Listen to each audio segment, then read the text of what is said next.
기도하옵나이다. 아멘. 우리 시간 함께 말씀 보도록 하겠습니다. 성경 말씀은 누가복음 2장 8절에서 14절까지입니다.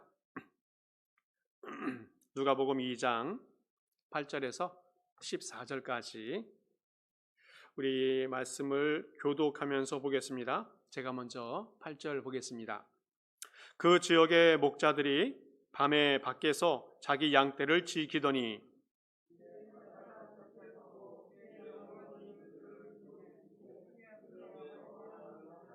천사가 이르되 무서워하지 말라. 보라, 내가 온 백성에게 미칠 큰 기쁨의 좋은 소식을 너희에게 전하노라.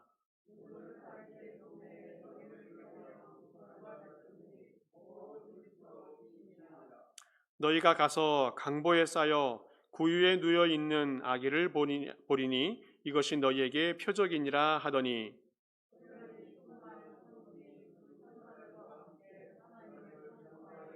같이 읽겠습니다. 지극히 높은 곳에서는 하나님께 영광이요 땅에서는 하나님이 기뻐하신 사람들 중에 평화로다 하니라.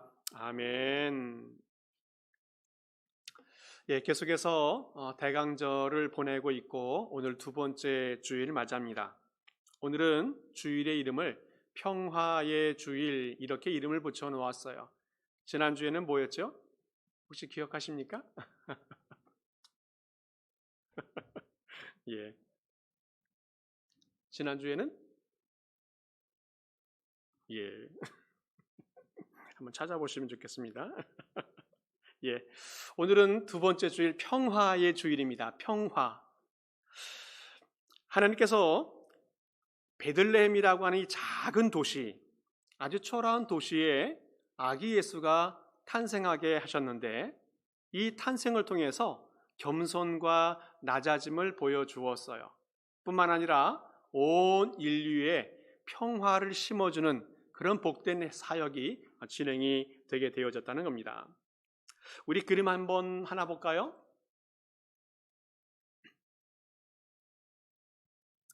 예. 혹시 이것이 무슨 그림인지 아시나요? 예, 동그라미가 하나 있고 위로 하나 선이 내려와 있고 양쪽으로 갈라져 있는 그림이 있는데 이것이 무슨 그림인가 하면 핵무기 반대 마크가 되어지겠습니다. 그런데 이 마크를 평화의 상징으로 같이 사용하게 되어져요. 이것이 언제부터 사용되어졌는지는 정확하지가 않은데 언젠가부터 이 마크를 평화와 또 전쟁이 없는 시대를 상징하는 그런 마크로 사용하게 되어졌습니다. 그래서 어떤 사람들은 일본에서 이 마크를 시작하게 되어졌다라고 이야기하는 사람도 있어요. 아마 이것이 이제 잘 보면 아시겠지만 평화의 상징인 비둘기의 발자국 같은 모양이 있어서 그렇게 이야기했다고 하는데 근거는 별로 없습니다. 정말 확실한 근거는 무엇인가 하면 영국의 평화단체인 그 핵군축 캠페인이라고 하는 CND라고 하는 그런 단체가 있는데 이 단체에서 로고로 사용하고 있는 마크가 되어지겠습니다. 이 CND라고 하는 이 단체는 1955년도에 영국 보수당에서 이제 핵실험을 자꾸 하는 것에 대해서 반대하면서 평화주의자들이 동맹을 하게 되어지고 비핵화 운동을 하면서 이 마크를 만들게 되었습니다.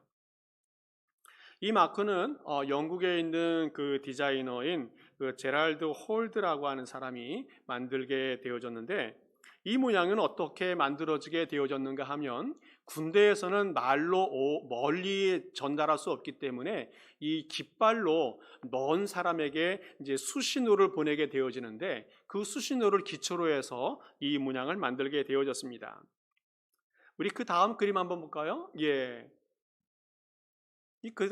다음에 보게 되어지면 그림이 두 개 나오는데 위에는 옆으로 이제 사선으로 그 깃발을 내려놓은 거하고 또 옆에 그림은 이제 위아래 깃발을 든 그림이 있는데 이것을 두 개를 합쳐서 이 마크를 만들게 되어졌습니다. 뭔가 하면 옆으로 사선이 되어져 있는 그림 뭐냐면 핵이라고 하는 핵이라고 하는 영어 뉴클리어의 약자 N을 상징하는 마크가 되어지고 또 그 철폐라고 하는 단어가 있는데 그 단어의 그 상징이 일자예요. 그래서 이 두 개를 합쳐가지고 그 평화를 상징하는 핵무기를 반대하는 그런 마크를 만들게 되어졌습니다. 자, 평화는 굉장히 중요합니다. 근데 이 평화를 만들기 위해서는 무엇이 필요한가 하면 전쟁이 없는 상태를 평화라고 이야기하고 있어요. 근데 안타깝게도 이 인류 역사 속에서 전쟁이 없었던 때는 거의 존재하지 않았습니다. 항상 전쟁을 했다고 해도 과언이 아닐 겁니다. 인류 역사는 전쟁의 역사라고 해도 과언이 아닐 건데, 그래서 영국 철학자 버드란트 러셀이라고 하는 사람은 인류 역사 속에서 93%는 전쟁의 시기였고 나머지 7%만 전쟁이 없었던 평화의 시기였다. 근데 그 7%의 평화의 시기마저도 전쟁을 준비하거나 복구하는 시간이었기 때문에 모든 시간은 다 전쟁의 시간이었다라고 이야기를 해요. 미국의 역사학자 윌리엄 두란트라고 하는 사람도 이렇게 평가했는데 인류의 역사를 기록한 때가 3,400년 정도 되어지는데 그 기간 동안에 전쟁이 없었던 때는 260년 정도밖에 안 된다는 겁니다. 그러니까 거의 온 세상 인류의 모든 역사 속에서 전쟁이 없었던 시절은 없었다라고 말해도 과언이 아니라는 겁니다. 우리나라 대한민국도 사실 지금은 전쟁 중입니다. 지금은 휴전이 되어서 전쟁은 하고 있지 않지만 실질적으로는 전쟁을 멈추고 있는 상태라는 거예요. 그래서 요즘 종전 선언을 위해서 부단히 노력하고 있는 모습을 보게 되어집니다. 그래서 남한, 북한, 미국 회담을 계속하면서 종전 선언을 이끌어내기 위해서 노력을 하게 되어지는데 이 종전이 되어져야 이 전쟁에 대한 공포로부터 자유로워지기 때문에 이런 일들을 계속 준비하고 있어요. 그러면 도대체 인류는 왜 전쟁을 하느냐라는 겁니다. 전쟁과 평화의 역사라는 책에서 이렇게 이야기해요. 근본적으로 전쟁은 남자들이 권력과 부와 또 여자 등 남자들이 얻고 싶은 것을 얻어내는 수단을 목적으로 전쟁이 이루어졌다라고 해요. 그래서 어떤 때는 축구 때문에 전쟁이 일어난 때도 있었습니다.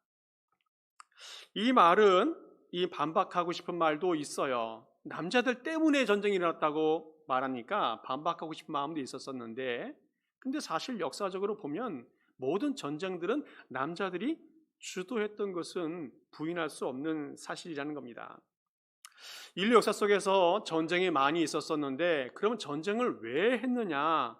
그것은 처음에는 생존을 위해서 전쟁을 했어요. 그런데 점점 시간이 지나면서 나라가 만들어지고 국가가 세워지면서 영토 분쟁 때문에 전쟁이 일어나고 또 종교 문제, 인종 문제, 이데올로기 문제, 또 어떨 때는 식량과 자원 문제 때문에 전쟁을 일으키게 되어져요. 그런데 중요한 것은 어떠한 목적이었든지 간에 그 목적 이면에는 인간의 탐욕이 있었기 때문에 전쟁이 일어났다는 겁니다. 어쩔 때는 종교 때문에도 전쟁이 일어나게 되어지는데 이 종교 때문에 전쟁이 일어날 때에도 사람들은 하나님의 나라를 확장시키기 위해서 어떤 복음의 목적으로 전쟁을 한다는 명분이 있었음에도 불구하고 그들의 깊은 내면 속에서는 돈과 권력이 욕심이 있었기 때문에 전쟁을 일으켰다는 겁니다. 안타깝게도 이 전쟁을 일으켰던 수많은 사람들은 그냥 편안하게 살아가요. 근데 약하고 또 여성이나 아이들이나 이런 사회적인 약자들이 이 전쟁 때문에 얼마나 많은 고통과 또 피해를 입었는지 알 수가 없다는 겁니다. 그러면 전쟁을 하지 않기 위해서는 어떻게 해야 되느냐? 타인이 나를 공격할 수 없을 만큼 강력한 것을 가지고 있으면 돼요. 그것을 전쟁 용어로는 전쟁 억지력이다라고 말을 하기도 합니다. 그래서 강력한 무기를 만들어 놓으면 상대방이 함부로 나를 침입하지 못한다는 거예요. 그래서 그 대표적인 것이 핵무기거든요. 그래서 핵무기가 만들어 놓게 되면 잘못 건드리면 너 죽고 나 죽는 거기 때문에 함부로 전쟁을 일으키지 못하게 되어지는 것을 보게 되어집니다. 그런데 오늘 우리가 이것을 보면서 깨달아야 될 것은 뭐냐면, 이런 강력한 무기를 만들어 놓고 평화다라고 말하는 것은 가짜 평화라는 거예요. 강자가 약자를 힘있게 눌러놓고 전쟁이 없으니까 평화다라고 말하는 것은 말이 안 된다라는 겁니다. 그것은 가짜 평화라는 거예요. 진짜 평화는 무엇인가 하면 정의가 실현되는 그런 사회를 말하고 있습니다. 그래서 인도의 독립운동가 간디는 평화라고 하는 것은 단순히 전쟁이 없는 때가 아니라 정의가 실현되는 상황이다라고 말을 했고, 또 미국의 마틴 루터 킹 목사님도 진정한 평화는 긴장이 없는 상태를 뿐만 아니라 정의가 실현되는 것이다라고 말을 하기도 했습니다.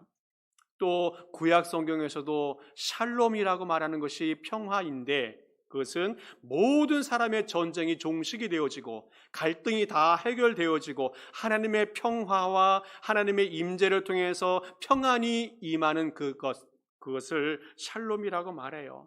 그래서 개인과 개인이, 또 국가와 국가가, 또 하나님과 우리 사람이 완전한 평화를 이루는 것, 그것을 샬롬이라고 말한다라는 겁니다. 오늘 성탄절은 바로 이것을 이루기 위해서 예수님께서 오신 날이 이 날이라는 겁니다. 예수님께서 이 세상에 오신 것은 우리에게 완전한 평화를 주시기 위해서 이 땅에 오셨다는 겁니다. 우리에게 영적이든 세상의 육신적이든 또 관계적이든 국가적이든 모든 관계들이 평화를 이룰 수 있도록 주님께서 이 땅에 오셨다는 거예요. 오늘 우리는 구체적으로 예수님께서 우리에게 어떠한 평화를 주시는지 그 평화에 대해서 잠시 살펴보면 좋겠습니다. 먼저 예수님께서 우리에게 허락하시는 그 평화는 약한 사람들에게 주시는 그런 평화예요. 오늘 성경 1절에서부터 5절까지 쭉 말씀을 읽어보게 되어지면 로마 황제가 호적을 하라라고 명령을 내렸습니다. 그래서 그 나라에 살고 있는 모든 사람들이 고향으로 가서 호적을 하게 되어지는데, 예수님의 어머니 아버지인 요셉과 마리아도 고향을 찾아가게 되어집니다. 지금 살고 있는 것은 갈릴리 나사렛인데 고향 유대 베들레헴을 가게 되어지는데, 그 거리가 140km 정도가 되어져요. 아마 마일로 따지게 되어지면 아마 80마일 이상 되지 않을까, 90마일 정도 되지 않을까 하는 생각이 들어지는데, 엄청나게 먼 거리입니다. 오늘 로마 황제가 칙령을 내렸습니다. 호적을 하라. 역사적으로 이 로마 군대는 강력한 군대였습니다. 그래서 언제나 전쟁을 하게 되어지면 승리를 하는 그런 나라가 이 로마 군대였어요. 그래서 로마가 항상 전쟁에서 승리했기 때문에 로마가 다스리는 그 시대를 팍스 로마라고 표현해요. 그것은 로마가 평화를 이루었다라는 겁니다. 그런데 잘 살펴보면 로마는 평화를 이루었지만 상대방 국가는 어떻게 해요? 완전히 파괴되어져 버린 상황에 놓여져 있다는 겁니다. 전쟁으로 승리를 하게 되어지면 그 전쟁을 통해서 전리품들을 많이 빼앗아 오게 되어지는데, 물건만 빼앗아 오는 것이 아니라 사람도 잡아다가 노예로 삼게 되어지는 겁니다. 그래서 로마가 만들어 놓은 그 평화는, 로마는 평화일지 모르겠지만 상대방 국가들은 완전히 파괴된 불행한 삶을 살게 되는 겁니다. 오늘 성경에서 로마 황제가 호적을 정리하라라고 명령을 내렸는데, 이 목적이 무엇인지를 정확하게 알아야 됩니다. 호적을 정리하라고 했던 이유는 뭐냐면, 모든 나라의 사람들을 조사해서 세금을 제대로 확실하게 거두기 위한 목적으로 호적을 정리하라고 합니다. 사람의 이름, 직업, 재산, 인척 관계, 이런 것들을 다 조사해 놓고 세금을 꼭꼭 다 받아낼 수 있도록, 이렇게 목적으로 호적을 하라는 겁니다. 그러니까 지금 이스라엘 하나님 백성들은 정치적으로도 군사적으로도 억압을 받는 것뿐만 아니라 경제적으로 많이 수탈을 받고 있는 그런 상황입니다. 모든 것을 잊어버린 그런 평화가 상실돼 버린 그런 삶을 살아가고 있다는 거예요. 예수님의 어머니 아버지는 어떻습니까? 마리아와 요셉도 비슷한 상황이에요. 호적을 하라는 명령을 따라서 무거운 몸을 이끌고 갈릴리 나사렛에서 유대 베들레헴으로 갑니다. 그 거리가 140km나 된다는 거예요. 오늘 6절 말씀 보게 되어지면 어머니 마리아는 해산할 때가 다 되었다는 겁니다. 몸이 무겁고 불편하고 또 어쩔 때는 위험할 수도 있는 그 상황 속에서 고향을 향해 나갑니다. 많은 불편함이 있지만 그것을 감수하고 고향으로 갑니다. 그 거리가 엄청나게 멀어서 몇 달이 걸렸는지도 모르겠습니다. 그러나 명령에 따라 그곳을 갑니다. 근데 안타깝게도 그곳에 가보니까 여관에 들어가야 되는데 여관에 방도 없어요. 다행인 것은 여관 주인이 배려해 주어서 마구간 하나 만들어 주어서 거기서 하룻밤을 묵을 수 있도록 은혜를 베풀어 주었습니다. 정말로 예수님의 어머니 아버지에게도 평화가 필요한 상황이었다는 겁니다. 또한 밖에서 양을 돌보는 목자들이 있는데 이들에게도 평화가 필요한 상황이라는 겁니다. 당시에 이 목자라는 직업은 아주 미천한 직분이었다는 겁니다. 천시되어져서 못 믿을 사람들이라고 할 때는 이 목자들이 이 대명사가 되었다라고 해요. 이들은 집도 없었고 잘 곳도 없었던 상황입니다. 그래서 하늘을 이불 삼아 또 땅바닥을 요 삼아 또 돌을 갖다가 베개 삼아서 날마다 하룻밤을 묵는 그런 상황입니다. 이 목자들은 도둑들이나 또 들짐승들이 양떼를 지켜가는 것을 막아내기 위해서 한 사람씩 돌아가면서 보초를 서서 그 양떼를 돌봤어요. 매일매일 피곤한 삶이었고 평화가 없는 삶이었고 미래가 보이지 않는 그런 삶을 살았던 목자들이었다는 겁니다. 그런데 감사하게도 예수님께서 첫 번째 탄생하시는 그 첫날 이 기쁜 소식을 약한 사람들, 천대받는 사람들에게 전해 주었다는 겁니다. 전쟁에 패해서 모든 것을 빼앗겼던 이 백성들에게 평화의 소식이 임하게 되었습니다. 몸과 마음이 지쳐서 일어날 힘이 없었던 사람들에게 평화의 소식이 전해졌습니다. 경제적으로도 사회적으로도 무시받고 멸시받았던 이 사람들에게 평화의 소식이 임하게 되었다는 겁니다. 모든 것을 잊어버려서 내일의 꿈이 없었던 사람들에게 평화의 소식이 임하게 되었다는 겁니다. 성탄절의 의미가 무엇입니까? 그것은 여러 가지가 있겠지만 가장 중요한 것은 낮아짐입니다. 낮아짐.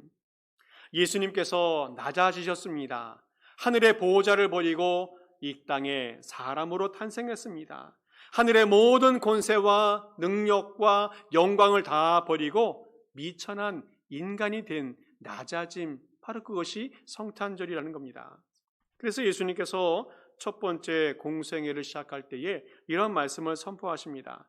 누가복음 4장 말씀 보게 되어지면 주의 성령이 내게 임하셨으니 이는 가난한 자에게 복음을 전하게 하시려고 내게 기름을 부으사 포로된 자에게 자유를, 눈먼 자에게 다시 보게 함을 전파하며 눌린 자를 자유롭게 하고 주의 은혜의 해를 전파하게 하려 하심이라.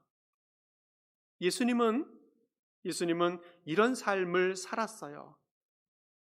예수님은 또한 이렇게 말씀을 선포했습니다.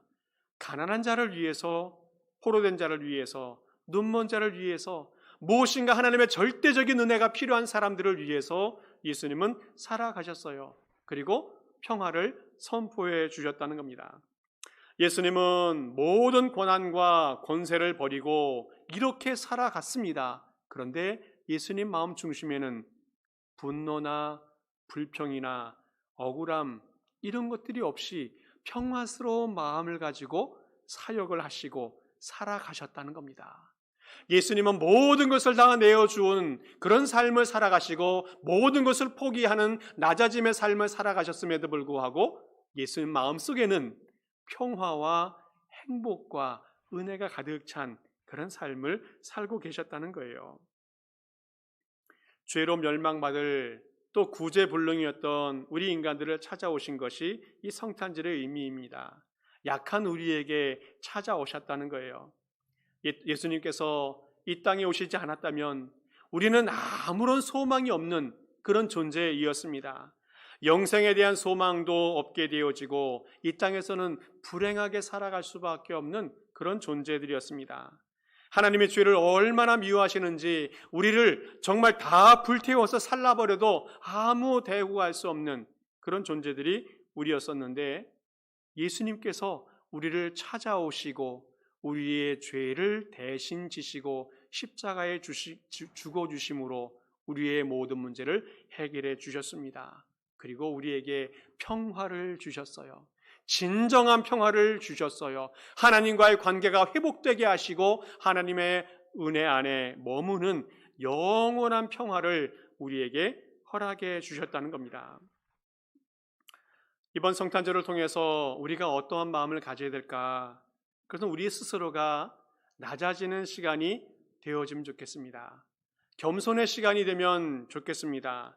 하나님 앞에 내세웠던 교만이나 나의 의나 자존심들이 있었다면 다 내려놓고 겸손히 하나님의 자비를 구하는 그런 시간을 가질 수 있길 바랍니다. 그래서 주님의 평화가 우리 가운데 임하는 그런 삶을 살아갈 수 있길 바랍니다.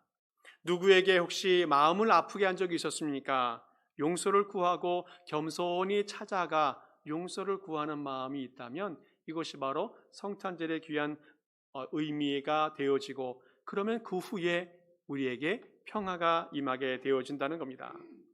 높아지려고 아무리 애쓰면 그 마음속엔 불안함밖에 없어요. 그러나 오히려 낮아진다면 그 사람은 그 마음속에 평화가 가득 차게 되어진다는 겁니다. 약한 사람을 품을 수 있는 시간, 이것이 성탄절이 되어져야 한다는 겁니다. 우리 자신도 약한 사람들입니다. 그러나 더 약한 사람이 있다면 그 사람들을 찾아가 위로하고 예수님의 은혜를, 예수님의 사랑을 나누는 삶이 되는 것, 바로 그것이 성탄절의 의미가 되어지겠습니다.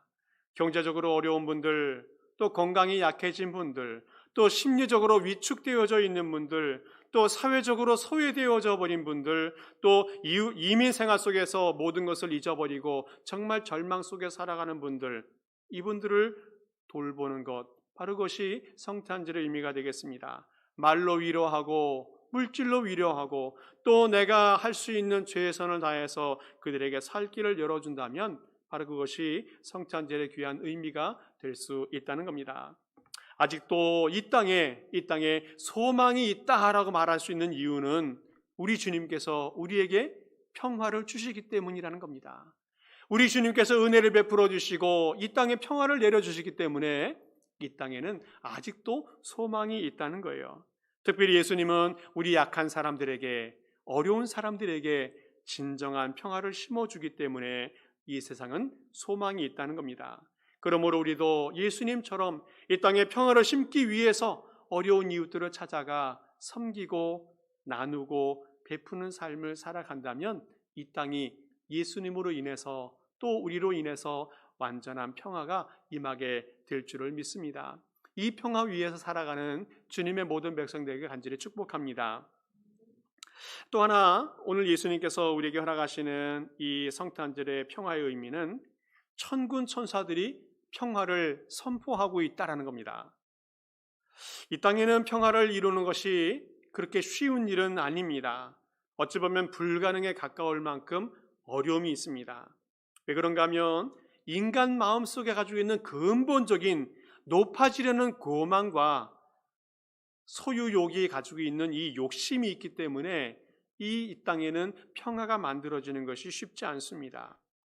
인간이 아담 이후에 모든 행동들이 죄악으로 가득 차 있고 이것이 바로 하나님의 심판의 원인이 되어집니다. 하나님과의 관계가 깨어지고 사람들끼리 불신하고 또 피조물들이 파괴되는 점점 세상이 불안하게 되어지는 그런 상황 속에 있습니다. 무엇인가 이 세상에 기적과 같은 것이 나타났으면 좋겠는데, 그래서 그것을 통해서 평화가 이루어졌으면 좋겠는데, 오늘 성경 말씀 보니까 호련히 수많은 천군이 그 천사들과 함께 하나님을 찬송하면서 하나님의 평화를 선포하는 것을 보게 되어집니다. 천사가 나타나서까지라도 하나님의 평화를 선포해주는 그런 모습을 보게 되어집니다. 천사는 하나님의 대언자입니다. 하나님을 찬양하고 또 백성들을 축복하는 그런 역할들을 하게 되어지는데, 하나님은 천사를 보내서까지라도 이 땅에 평화를 선포해 주기를 원하셨다는 겁니다. 우리에게 또 우리도 마음속에 이 천사의 마음을 가지고 예수님의 마음을 품고 평화를 선포하는 삶을 살아간다면 우리의 삶이, 또 우리 주변의 모든 삶이 기적과 같이 평화가 임하게 될 줄을 믿습니다. 1904년도에 한 동상을 세운 적이 있는데, 남미에 보면 이 아르헨티나하고 칠레 사이에 동상을 하나 세워 놓았다고 합니다. 그 이름이 이제 안데스 산맥의 구세주 또 그리스도라고 하는 그런 예수님의 동상을 하나 세우게 되어졌는데, 이것은 이 아르헨티나하고 이 칠레가 이제 평화 협정을 맺으면서 두 나라가 협력하며 살아가자라는 그런 목적으로 이 예수님의 동상을 세우게 되어집니다. 이 평화의 동상을 만들면서 이 국가 간에 이제 평화가 완성이 되어져야 되는데, 오히려 이것 때문에 불화가 생길 뻔한 사건이 하나가 있었습니다. 이 예수님의 동상을 만들어 놓는 거의 마무리되어 가는 과정에 칠레의 어떤 사람이 문제를 제기해요. 무슨 문제를 제기하는가 하면, 이 두 나라 사이에 예수님의 동상을 만들다 보니까 예수님이 아르헨티나를 바라보고 있고 칠레는 등을 주고 있는 모습이 되어져 버렸습니다. 그러다 보니까 예수님의 동상이 우리는 바라보지 않고 등을 주고 있는 것이 기분이 몹시 나빴어요. 그래서 이 동상 때문에 마음이 분노가 생기고, 그 사람뿐만 아니라 칠레에 있는 모든 사람들이 예수님의 동상이 칠레에서 등을 돌렸다라고 얘기하면서 마음이 많이 상하고 분노하는 상황이 발생됐습니다. 평화를 유지하려고 만들어 놓았던 이 예수님의 동상 때문에 불행하게 되어지고 전쟁까지 일어날 만큼 큰 위기가 닥치게 되었습니다. 근데 이때 칠레의 한 기자가 어떤 글을 쓰는가 하면, 이 글을 통해서 문제가 다 해결되는 것을 보게 되어져요. 예수님의 얼굴이 아르헨티나를 향하고 있는 것은 칠레보다 예수님의 사랑이 아르헨티나에게 더 필요하기 때문이다 라고 하면서 양보해주는 그런 글을 쓰게 되어져요. 우리는 예수님의 사랑이 풍성하게 이미 있고, 아르헨티나는 지금 어려운 처지에 놓여 있다 보니까 예수님의 사랑과 예수님의 보살핌이 더 필요한 것 같다라고 말하면서 큰 아량을 보여야 된다는 말로 글을 쓰게 되었습니다. 이 기사를 통해서 칠레인들의 마음이 다 분노의 마음들이 녹아지는 그런 감동을 받게 되었습니다. 그리고 이 한 사람의 긍정적인 또 평화의 마음이 모든 상황을 다 누르고 평화를 새롭게 만들어가는 시간이 되었다는 겁니다. 예수님의 그 평화의 마음을 심었던 그 동상이 전쟁이 될 뻔했던 상황을 잘 이겨나갔는데, 그것은 평화를 선포할 때에 기적이 일어난다는 겁니다. 오늘 우리의 삶 속에서는 하나님께서 예수님의 탄생을 알려주기 위해서 천사를 들어 평화를 선포하고 하나님의 영광을 선포하는 기적과 같은 일들을 선포하실 만큼 평화가 중요했다는 겁니다. 오늘 우리에게도 주님께서는 우리에게 평화를 선포하는 사람이 되기를 원하신다는 겁니다. 예수님의 마음을 우리의 마음속에 품고 평화를 선포하는 사람, 평화를 나타내는 사람, 평화를 만들어가는 사람이 되기를 바란다는 거예요.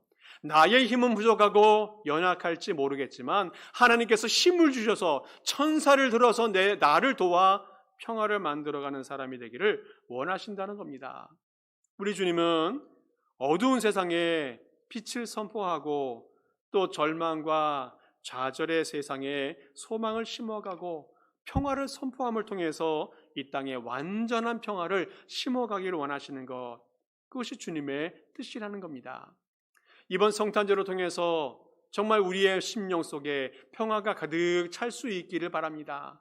그리고 평화를 선포하는 사람이 될 수 있기를 축복합니다. 그러면 하나님의 기적과 같은 역사가 일어나서 이 땅에 평화가 임하게 될 줄을 믿습니다. 또 하나 마지막으로 보게 될 때에 이번 성탄절에 평화가 임하는 것은 하나님이 기뻐하시는 사람 중에 평화가 임하게 하신다 말씀했습니다. 오늘 14절, 15절 말씀을 보게 되어 13절, 14절 말씀 보게 되어지면 호련히 수많은 천군이 큰 천사들과 함께 하나님을 찬송하였다. 그리고 지극히 높은 곳에서는 하나님께 영광이요 땅에서는 하나님이 기뻐하시는 사람들 중에 평화다라고 말하고 있습니다. 성탄절이 되면 표를 많이 이 사람이 선포하게 되어지는데 하늘의 영광, 땅의 평화 이렇게 많이 선포하게 되어집니다. 근데 오늘 땅의 평화라고 할 때 이 땅의 평화는 구체적으로 무엇인가? 그것은 하나님이 기뻐하시는 사람들을 상징하고 있습니다.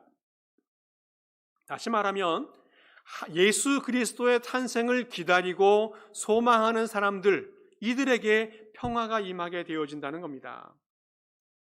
비록 현실은 어렵지만 다가올 미래를 기다리면서 하나님의 역사가 나타날 것을 기다리면서 확신하는 사람, 이 사람에게 평화가 임한다는 겁니다. 언젠지는 모르겠지만 주님이 다시 오실 것이라는 것을 확신하는 사람, 이 사람에게 평화가 임한다는 겁니다.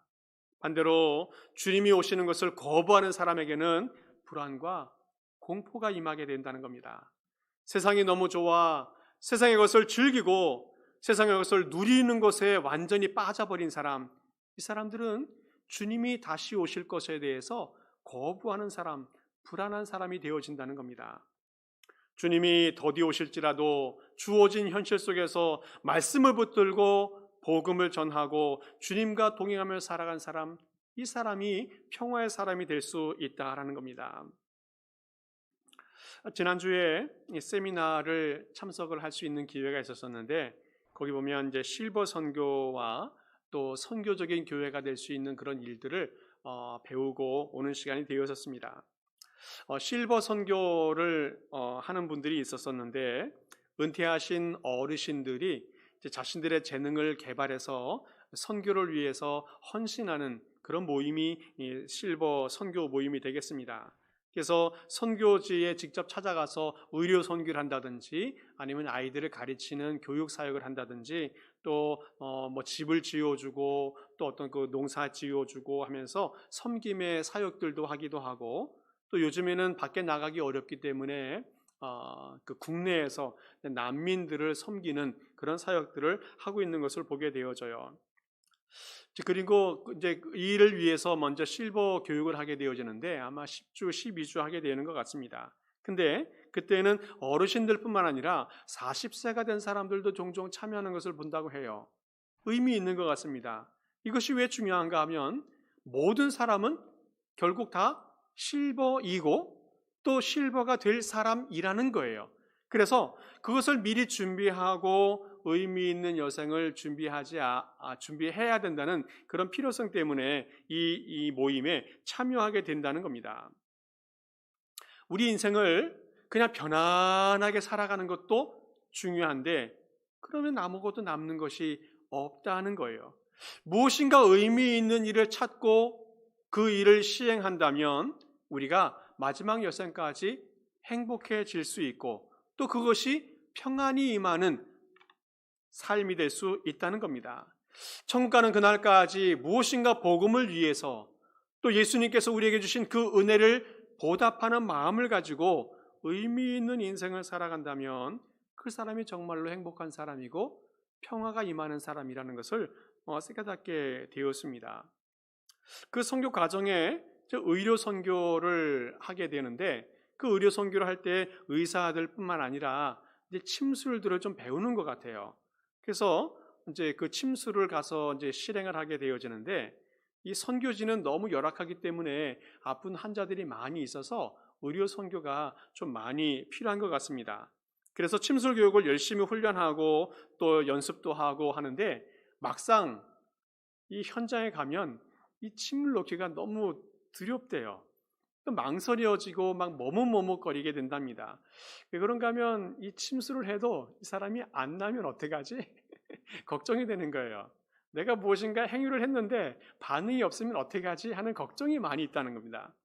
무엇이 문제입니까? 치료는 내가 하는 것이 아니라 하나님이 하신다는 것을 믿지 못하는 거예요. 그래서 인도자 선생님이 훈계도 하고 또 용기도 주면 이제 그 침술로 실행을 하게 된답니다. 근데 정말로 놀라운 일들이 많이 일어난다는 거예요. 정말 하나님께서 역사하셔서 수많은 사람들이 치료되고 회복되고 그래서 하나님을 알게 되고 주님의 평화가 임하는 것을 경험하게 된다는 것을 많이 간증으로 듣게 되었습니다. 중요한 것은 치료가 되든지 안 되든지 믿음이 중요하다는 겁니다. 믿음이 필요하다는 겁니다. 그러면 평화롭게 사역할 수 있어요. 오늘 우리가 이 땅에 살아갈 때에 주님이 우리와 함께 하시면, 주님께서 우리와 함께 하신다는 확신이 있으면 우리는 평안하게 살아갈 수 있어요. 마음이 평안하게 살아갈 수 있다는 겁니다. 아무리 어려운 일을 만나고 두려운 일을 경험할지라도 주님께서 우리와 함께 하시면 우리는 평화롭게 살아갈 수 있다는 거예요. 우리의 삶 속에서 형통할 때도 있고 불통할 때도 있습니다. 사람이 있을 때도 있고 없을 때도 있습니다. 돈이 있을 때도 있고 없을 때도 있습니다. 그러나 하나님이 함께 하시면 그 사람은 평안한 삶을 살아갈 수 있고 주님께 기쁨이 되는 일을 하는 사람은 결국 평안한 삶을 살아갈 수 있게 되어진다는 겁니다. 주님이 언제 오실지 모르겠지만 다시 오실 주님을 기다리면서 우리가 할 수 있는 일, 그 일에 최선을 다한다면 그 사람이 정말로 평안을 누리는 그런 삶을 살게 될 줄 믿습니다. 말씀을 정리합니다. 요즘 국가와 국가 사이에 이 총성 없는 전쟁이 많이 있습니다. 또 회사와 회사들이 생존을 위해서 전쟁을 벌이고 있습니다. 또 개인과 개인들도 소리 없는 전쟁을 하고 가정 안에서도 수많은 전쟁들이 벌어지고 있는데 그 결과 하루아침에 가게들이 없어지고 기업들도 없어지고 사람도 사라지고 이런 일들이 벌어지면서 요즘 정말 질병 때문에 질병과의 전쟁을 벌이고 있는 때도 있습니다. 이런 이유 때문에 정말 불행하게 또 불안 가운데 살아가는 사람들이 많이 있는데 그리고 밤잠 못 이루고 또 생존 때문에 고민하고 있는 수많은 사람들이 있는데 이런 평화를 잃어버린 이 시대에 정말로 주님께서 우리에게 평화를 주시기 위해서 오셨습니다. 정말 이 시대는 예수 그리스도로 인해서 진정한 평화가 임하는 시기라는 겁니다. 우리의 주님은 우리에게 평화를 주시기 위해서 오셨습니다. 약하고 부족하고 죄 많은 우리에게 평화를 주시기 위해서 오셨습니다. 그리고 또한 우리 주님께서는 천사를 통해서까지라도 평화를 선포하면서 이 땅에 평화를 기적과 같이 만들어 주시기 위해서 오셨습니다. 오늘 우리는 이 땅을 살아가면서 예수님의 평안을 우리 마음속에 품고 살아가는 성도 되기 바랍니다. 뿐만 아니라 이 평화를 수많은 사람에게 나누고 베풀며 살아가는 그런 성도 될 수 있기를 축복합니다. 그러면 우리가 살아가는 모든 현장이 평화의 세상이 될 거고 또 내가 가는 곳, 내가 밟는 모든 것이 평화의 세상이 되어질 줄을 믿습니다. 주님께서 우리에게 주신 평화를 마음속에 품고 감사하고 또 그 평화를 나누고 베풀며 살아가는 주님의 모든 백성 될 수 있기를 간절히 축복합니다. 함께 기도하겠습니다.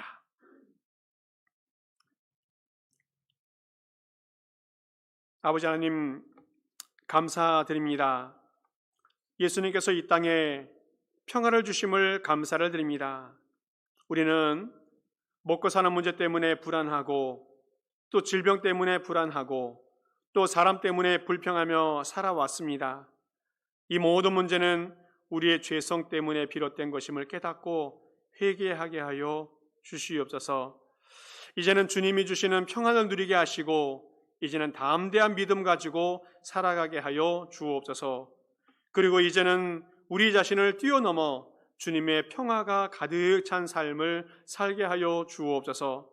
어려운 이웃을 돕는 평화의 삶을 살게 하시고 주님이 다시 오실 때까지 평화를 소망하며 살아가게 하여 주시옵소서. 주님 다시 오실 때에 귀한 열매로 주님의 기쁨이 되는 모든 성도가 되게 하여 주옵소서. 감사드리며 예수 그리스도의 이름으로 기도하옵나이다. 아멘. 우리 모두 일어서서 찬송하시고 축도로 예배를 마치겠습니다.